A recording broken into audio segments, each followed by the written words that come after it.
સરકાર કનેક્ટિવિટીની સુવિધા વધારવા અને વાહન વ્યવહારમાં લોકોને સુવિધા પ્રાપ્ત થાય તે માટે રોડ માટે લાખો રૂપિયા ખર્ચ કરે છે, પરંતુ અહીં અવળી ગંગા જોવા મળી રહી છે। ત્યારે વાત કરીએ તો ભાવનગર શહેર નજીક બુધેલથી સિત્સર માર્ગ વચ્ચે લાખણકા ડેમ પાસે આવેલા બ્રિજ અતિશય બિસ્માર હાલતમાં છે, જેમાં ગત વર્ષે જ જાનલેવા અકસ્માતો પણ થયા છે। છતાં તંત્ર ખખડધજ થયેલા બ્રિજને નવો બનાવવાને બદલે જાણે માત્ર રીટ્રોફિટિંગ કરતા હોય તેવા થાગડ થીગડ કરવામાં આવી રહ્યા છે। રાજ્યના અન્ય મહાનગરો અને જિલ્લાઓમાં મુખ્ય રોડ અને બ્રિજની મજબૂતાઈ વધારવા અને નવા બનાવવાના સતત આયોજન થતા રહ્યા છે। ભાવનગર જિલ્લા સામે જાણે સરકારને અણગમો હોય અથવા તો સ્થાનિક તંત્ર જ બેદરકાર હોય તેવા અણઘડ આયોજન થઈ રહ્યા છે।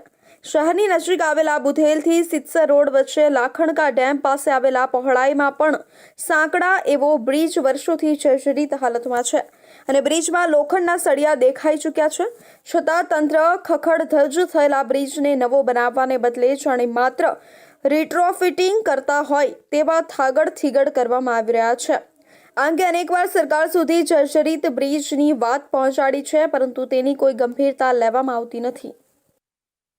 ખરેખર આ લોકોની સલામતીનો પ્રશ્ન છે। ત્યાં ખૂબ મોટા હેવી વાહનો પસાર થઈ રહ્યા છે।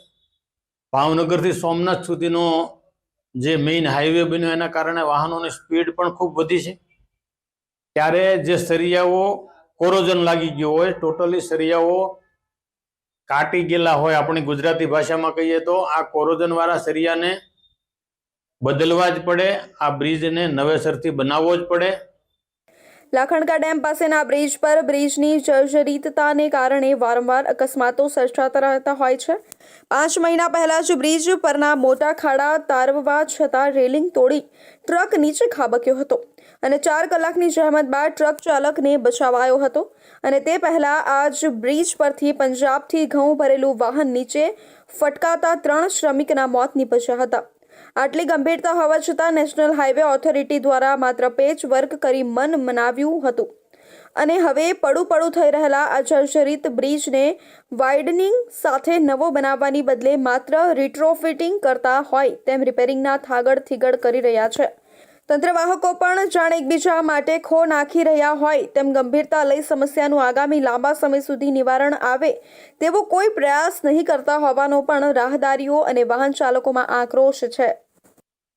હું એવું માનું, ઘણા સમયથી પત્રકાર મિત્રો અને કોંગ્રેસ પક્ષની રજૂઆત કે લાખણકા ડેમનો જે પુલ છે એ તો અત્યંત જર્જરિત, ગમે ત્યારે અકસ્માત થાય અને હું એવું માનું છું 2-4 અકસ્માત તો થઈ ચૂક્યા છે, પણ હવે આ તંત્ર જાગ્યું, પણ જાગ્યું કેવું, અડધું જાગ્યું છે અને આજે પણ મને એવું લાગે અકસ્માત નોતરે એ રીતે ખાલી થીગડા મારવાનું કામ કરે છે। હવે જે બ્રિજ ઓલરેડી પાયાથી તૂટલો હોય તો ગમે ત્યારે અકસ્માત થવાનો, ઉપર થીગડા મારવાથી કશું થવાનું નથી।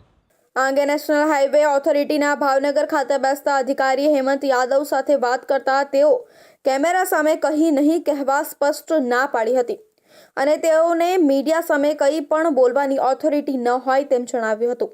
ત્યારબાદ રાજકોટમાં બેસતા નેશનલ હાઈવે ઓથોરિટીના પ્રોજેક્ટ ડાયરેક્ટર પણ આવો જ જવાબ આપી મીડિયા સમક્ષ કંઈ પણ નહીં કહી